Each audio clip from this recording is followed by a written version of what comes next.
갈라디아 5장 1절입니다. 이 단락은 바울이 이해하는 복음에 대한 선언으로 시작됩니다. 곧 그리스도께서 우리를 자유롭게 하신 것은 바로 자유를 위함이다 라는 선언이죠. 보편적인 관점에서 볼 때 복음은 그리스도께서 이 악한 세대에서 우리를 건지시려고 우리 죄를 위해 자기 몸을 주셨다는 소식입니다. 복음 자체가 죄의 노예 상태로부터의 자유와 해방의 소식입니다. 나아가 그리스도를 통한 다음 세대 하나님 나라의 도래는 세상의 초등 학문 아래 종노릇 다했던 우리를 해방시켰습니다. 바울은 이방인들의 삶을 주장해왔던 철학, 종교, 기본적 삶의 원리들과 함께 그것이 비록 하나님으로부터 왔다 하더라도 완성된 복음이 오기 전 유대인에게만 한시적으로 주어졌다는 점에서 유대인의 율법까지도 초등학문의 범주에 포함시켰습니다. 사라 하갈 이야기에 대한 해석에서도 자유한 여인 사라와 약속의 자녀 이삭의 후예는 바로 율법으로부터 자유한 그리스도인들이죠. 즉 갈라디아 교회의 특수한 상황 속에서 볼 때 복음의 자유는 곧 율법으로부터의 자유입니다. 바울은 2장 4절에서도 할례를 부과하려는 자들을 그리스도 예수 안에서 우리가 가진 자유를 엿보고 우리를 종으로 삼고자 하는 자로 설명합니다. 즉 그리스도를 통해 궁극적으로 계시된 하나님의 복음을 따라 사는 것이 자유입니다. 반면 이를 거부하고 다시 유대인의 율법으로 돌아가는 것은 오히려 종이 되는 길이죠.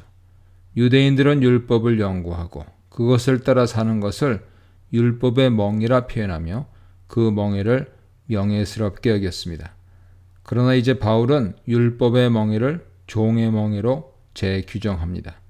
다시 종의 멍에를 매지 말라는 표현은 바울이 율법의 멍에를 이방인들이 회심 이전에 메고 살았던 초등학문의 멍에와 비슷한 수준에서 이해하고 있음을 보여주는 또 다른 표현입니다.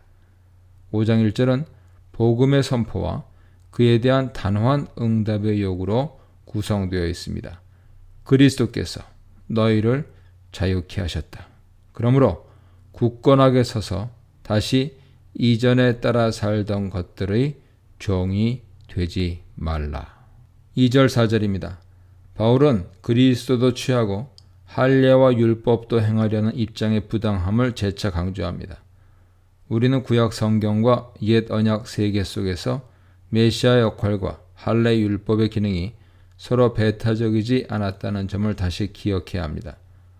즉 유대파 그리스도인 선교사들은 구약과 옛 언약의 기초에서 나름의 타당한 요구를 하고 있다는 것이죠. 그러나 이것은 그리스도께서 하신 일을 고려하는 순간 완전히 달라집니다. 2절은 할례를 받으면 그리스도가 아무런 유익이 없다고 말합니다. 4절은 율법 안에서 의롭다함을 얻으려 하는 자는 그리스도와 그의 은혜에서 제외된다고 말합니다. 할례든 음식법이든 정결법이든 율법의 규정을 지키려 하는 자는 그리스도가 아니라 율법이 중심이 되는 옛 언약의 체계 속으로 스스로 들어가는 셈이죠. 이것이 바로 율법 전체를 행할 의무를 지게 된다는 말의 의미입니다. 이것은 그리스도 안에가 아니라 율법 안에 거하려는 삶을 지칭하는 표현입니다. 그것이 초등학문에 의해 다스림 받는 삶인데도 이미 하나님의 완전한 계시가 드러났는데도 여전히 그러한 종의 멍에를 지려 한다면 이는 그리스도를 통해 주신 하나님의 은혜를 아직 모르고 있다는 반증인 것이죠. 5절 6절입니다. 5절은 그리스도인의 정체성을 요약해서 설명해 줍니다. 그리스도인은 의로움의 소망을 기다리는 자들이죠. 의로움의 은총이 미래형으로 표현됐다는 점에서 매우 흥미있는 구절입니다. 바울은 성도가 얻게 될 모든 은총을 그리스도와의 연합, 그리고 이미와 아직이라는 이중적 종말 구조 속에서 이해합니다. 의로움이 하나의 좋은 예죠.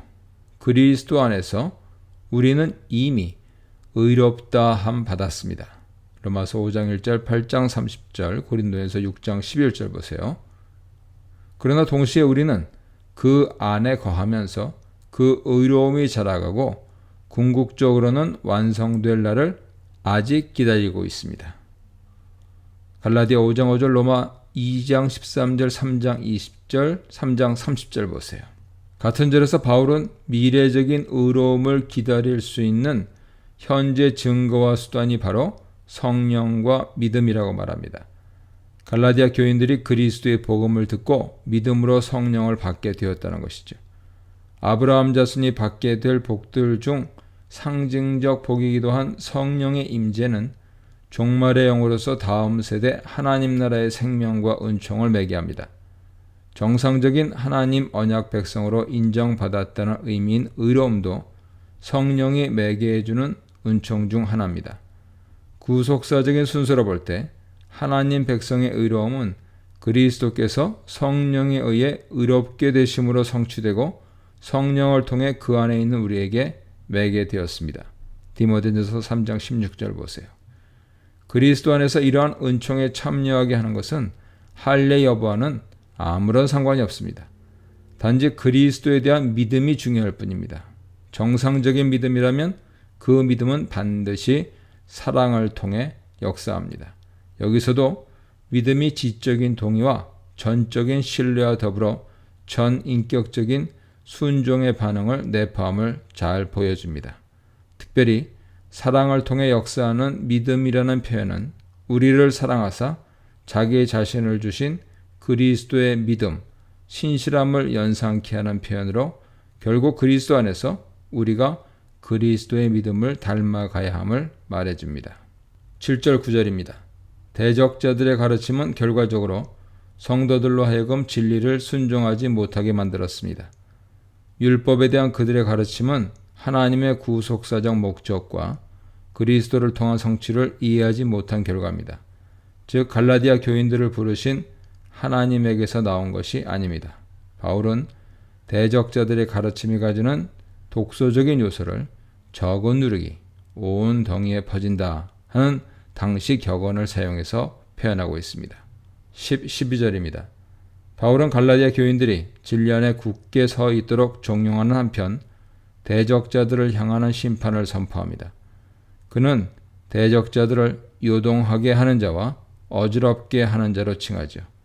이는 각각 혼동하게 하는 자, 성도들을 충동하여 잘못된 행동을 하게 하는 자라는 의미로 그들이 복음 진리를 희석하고 그리스도의 희생을 무익한 것으로 만들었음을 표현해 줍니다.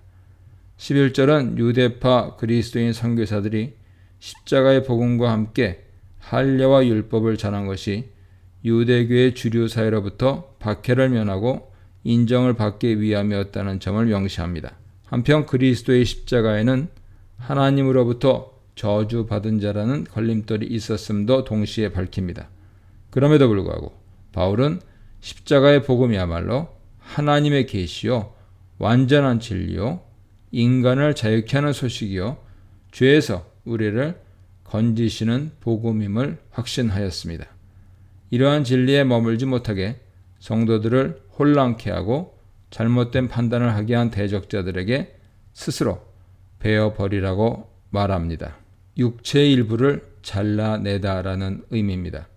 즉 할례를 강요하는 그들에게 그렇게 할례가 중요하다면 차라리 거세하라 하는 의미로 풀이됩니다. 바울의 격한 심정을 잘 표현해주는 문장이죠. 이 문단에서는 자유를 주는 그리스도의 복음, 의의 약속을 주는 그리스도의 복음, 누룩과 같은 다른 복음에 대해 묵상해 보시기 바랍니다.